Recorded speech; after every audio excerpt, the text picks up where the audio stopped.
பண்ணுவோம்?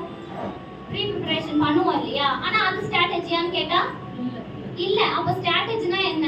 நான் ஒரு எக்ஸாம்பிள் சொல்றேன், ஈஸியா புரியும். இப்ப நம்ம இங்க இருந்து கோயம்பேடு போகணும் இல்லையா? இப்ப நான் யார் ஃபர்ஸ்ட் கோயம்பேடு போறீங்களோ அவங்களுக்கு நான் ஒரு gift தரேன் அப்படின்னு சொன்னா எல்லாரும் என்ன பண்ணுவோம்? வேக வேகமா என்ன பண்ணுவோம்? கோயம்பேடு போவோம். அதுல என்ன ஸ்ட்ராட்டஜி அப்படின்னா, இப்ப கோயம்பேடு இங்க இருந்து போறதுக்கு பஸ்ல போனா 50 நிமிஷம் ஆகும். இதே கார்ல போனா 30 மினிட்ஸ்ல போயிடலாம். டூ வீலர்ல போனா 25 மினிட்ஸ்லயே போயிடலாம். அப்போ நான் எதை சூஸ் பண்ணுவேன்? நீங்க ஜெயிக்கணும்னா எதை சூஸ் பண்ணுவீங்க? அதான் என்னது? அதான் ஸ்ட்ராட்டஜி. எதுல வேணா போலாம் கோயம்பேடுக்கு, ஆனா நம்ம முதல்ல போனோம், முதல்ல போய் ஜெயிக்கணும் அப்படின்னா அதான் என்ன அப்படின்னா ஸ்ட்ராட்டஜி. சரி, இந்த ஸ்ட்ராட்டஜி யார்கிட்ட இருந்துச்சு வேதத்துல அப்படின்னா, வசனம் படிக்கிறதுக்குலாம் டைம் இல்லை, நானே சொல்லிடுறேன். யாருக்கு? பெசலேயேல். யூகித்து செய்கிற ஞானம் பெசலேயேல் கிட்ட இருந்து. யுக்தி, எக்ஸாக்ட்டா அந்த வார்த்தை அது இருந்துச்சு பைபிள்ல ஒருத்தருக்கு. யாருக்கு அப்படின்னா சாலமோன். அவருக்கு தான் இருந்துச்சு. கர்த்தருக்கு ஒரு ஆலயத்தையும், நீங்க 2 நாளாகமத்துல இந்த வசனம் இருக்கு, தேடி படிங்க, நான் அப்படியே சொல்லிடுறேன். கர்த்தருக்கு ஒரு ஆலயத்தையும் தமது ராஜரிகத்திற்கு ஒரு அரண்மனையையும் ஞானமுள்ள குமாரனாகிய தாவீதுக்கு கட்டளையிட்ட தேவனுக்கு ஸ்தோத்திரம் அப்படின்னு ஒரு வசனம் இருக்கு. அப்ப இந்த யுக்தி யாருக்கு இருந்துச்சு அப்படின்னா, அவர் புத்தியும் இருந்துச்சா, யுக்தியும் இருந்துச்சு, ஞானமும் இருந்துச்சு. அப்ப அந்த ஸ்ட்ராட்டஜி அவர் தெரிஞ்சிருக்கு. எத்தனை பேர் பைபிள்ல இருந்தாங்க, ஆபிரகாம் தொடங்கி ஈவன் தாவீது வரைக்கும் யாருமே என்ன பண்ணல அப்படின்னா ஆலயம் கட்டல. அப்ப அவங்களுக்கு அந்த ஸ்ட்ராட்டஜியே தெரியல. அப்ப யாருக்கு தான் தெரிஞ்சது அப்படின்னா சாலமோனுக்கு தெரிஞ்சது. அதுக்கப்புறம் வந்தவங்க யாரா கட்டினாங்களா? இல்ல. அப்ப அந்த யுக்தி யாருக்கு தான் தெரியும் அப்படின்னா அது கர்த்தர் கொடுத்த கிருபை இல்லையா? அப்ப நமக்கும் என்ன இருக்கணும்? ஒரு செயலை செய்யணும் அப்படின்னா அதுக்கான ஸ்ட்ராட்டஜி நமக்கு இருக்கணும். இத ரொம்ப சிம்பிளா சொல்லணும்னா, determining actions to achieve the goals அப்படின்னா என்ன அப்படின்னா, ஒரு இலக்கை அடைவதற்கு எடுக்கிற நடவடிக்கை இருக்கு இல்லையா? அந்த நடவடிக்கைக்கான தீர்மானம் தான் என்ன அப்படின்னா ஸ்ட்ராட்டஜி. சரி, இத இன்னும் புரியறதுக்கு நான் என்னோட பிரசங்கத்துல சொன்னா ரொம்ப கொஞ்சம் டைம் ஆகும். என்னோட சாட்சியில நான் விளக்கமா சொல்லிடுறேன். என்ன அப்படின்னா, என்னோட ஒரு 10 நாள் முன்னாடி தான் என்னோட பர்த்டே போச்சு, டிசம்பர் 20. அதுல வழக்கம் போல எல்லாரும் கேட்பாங்க, என்னமா வேணும் அப்படின்னு சொல்லி எங்க வீட்லயும் கேட்டாங்க. என்னோட ரொம்ப நாள் ஆசை, இல்ல ரொம்ப வருஷத்தோட ஆசை கூட சொல்லலாம், என்ன அப்படின்னா அனாதை பிள்ளைகள் சொல்லக்கூடாது, ஆதரவு இல்லாத பிள்ளைகளுக்கு சாப்பாடு கொடுக்கணுமா, ஒரு வேலையாவது, ரொம்ப பெரியவங்களா இருக்கக்கூடாது, குட்டி குட்டி பசங்களுக்கு சாப்பாடு கொடுக்கணும் அப்படின்னு சொன்னேன். எங்க வீட்டுல நோ சொல்லவே இல்லை. நான் சொன்னோன்னே சரி இதான் ஆசை நிறைவேற்றலாம் அப்படின்னு சொல்லிட்டாங்க. நான் என்ன நினைச்சேன் அப்படின்னா, நம்ம பைசா கொடுத்துட்டா அதான் ரூல். நாங்க போன அந்த ஆசிரமத்துல பைசா கொடுத்துட்டா அவங்களே அரேஞ்ச் பண்ணிப்பாங்க, இல்லைன்னா ஆள் வச்சு சமைச்சுப்பாங்க. ஆனா எனக்கு என்ன ஆசை அப்படின்னா, நான் போகணும், அந்த குழந்தைங்க எல்லாம் பார்க்கணும்னு சொல்லி ஆசை. சரி போலாமா இல்லைன்னு எனக்கு தெரியல. இதை சப்போர்ட் பண்ணது எங்க அம்மா தான்.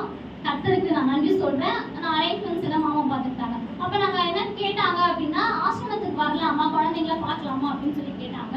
அப்ப அவங்க என்ன சொன்னாங்க அப்படின்னா, உள்ள வரதுக்கு அலௌட் இல்லை, அவ்வளவு சீக்கிரம் யாரும் உள்ள விட மாட்டாங்க, ஏன்னா குட்டி குட்டி குழந்தைங்களா இருக்காங்க.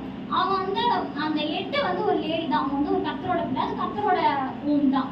அவங்க அம்மாவுக்கு ரொம்ப க்ளோஸ்ன்றதுனால சரி என்னோட சிஸ்டர் அப்படின்னு அவங்க சொல்லிட்டாங்க. என்னோட சிஸ்டர் தான் பர்த்டே சொன்னோம், சரி வாங்க அப்படின்னு சொல்லி நம்ம போனோம். நான் நினைச்சேன் குழந்தைங்கள பார்த்துட்டு நம்ம என்ன பண்ணிடலாம், சாப்பாடு கொடுத்துட்டு வந்துடலாம். ஆனா எனக்கே தெரியாத அளவுக்கு ரொம்ப சர்ப்ரைஸா என்னை உட்கார வச்சு ஒரு 1/2 மணி நேரம் குழந்தைங்களே ப்ரோக்ராம் பண்ணி, நான் உண்மையாவே சொல்றேன், அந்த ஒரு வேளை சாப்பாடு போட்டா அந்த குழந்தைங்க கடவுள் மாதிரி பாக்குறாங்க.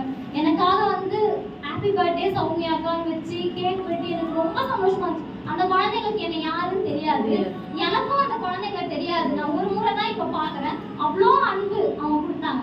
இல்ல என்ன சொல்ல வரேன் அப்படின்னா, இந்த மந்த் எங்களுக்கு ரொம்ப ரொம்ப ரொம்ப டைட் ஃபினான்ஷியலா. இது அறிவுல நினைச்சா கண்டிப்பா முடியாது. நானும் ஆசைப்பட்டு கேட்டுட்டேன், எங்க அம்மாவும் சரின்னு சொல்லிட்டாங்க. ஆனா யோசிச்சு பார்த்தா எனக்கு தெரியும் இல்லையா, நான் தானே பாக்குறேன் என்ன ஃபினான்ஷியல் ஸ்டேட்டஸ் எனக்கு தெரியும், ஆனா முடியாது. அந்த நேரத்துலதான் என்ன வந்துச்சுன்னா, கர்த்தரா பார்த்து ஒரு புயலை கொடுத்தாரு. அந்த புயலுக்கு அதுவும் என்ன அப்படின்னா, அது எங்களுக்கு வராது, அந்த அமௌண்ட் எங்களுக்கு வராது, ஏன்னா கவர்மெண்ட் வராதுன்னு சொல்லிட்டாங்க. நாங்க அதை கமிட் பண்ணிட்டோம், போலாம் 20ஆம் தேதி போனோம் செய்யணும் சொல்லி கமிட் பண்ணி வச்சுட்டோம். எங்களுக்கு வராதுமோ தெரிஞ்சு போச்சு. சரி அதை நம்பி நாங்க எதுவுமே பண்ணல, கர்த்தர் நடத்துவோம் சொல்லி பண்ணி வச்சுட்டோம். கடைசியில 20ஆம் தேதி காலையில என்னோட பர்த்டே, 19ஆம் தேதி ஈவினிங் அதுக்கு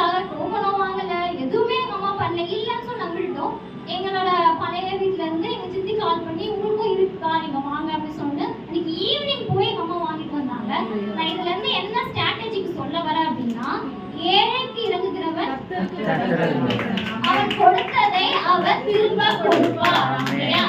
இப்ப நான் ஆசீர்வதிக்கப்படணும் அப்படின்னா கர்த்தர் கொடுக்கறதுக்கு அளவு இருக்கா? இவ்வளவுதான் கொடுப்பாரா, இல்ல இவ்வளவுதான் கொடுப்பாரா? திரும்ப கொடுப்பான்னு இருக்கு. அப்போ எவ்வளவு வேணா கொடுப்பார். ஏன்? நான் கொடுத்தேன்ல, நான் யாருக்கு கொடுத்திருக்கேன்? கர்த்தருக்கு கடன் கொடுத்திருக்கேன். ஒரு வசனம் இருக்கு, தனக்கு பதில் கிடைக்கும்படி முந்தி கொடுத்தவன் யார்? நம்ம என்ன கொடுத்தா வச்சிருக்கோம் கர்த்தருக்கு? இதை கொடுங்க அதை கொடுங்கன்னு கேட்கிறோம். ஆனா நான் கேட்பேன், நான் கொடுத்து வச்சிருக்கேன் இல்லையா? அப்ப நீங்களும் அப்படி செய்வோம். இதுதான் ஸ்ட்ராட்டஜி. இப்ப 24 நீங்க ஆசீர்வதிக்கப்படணும் அப்படின்னா அப்ப இது என்னது?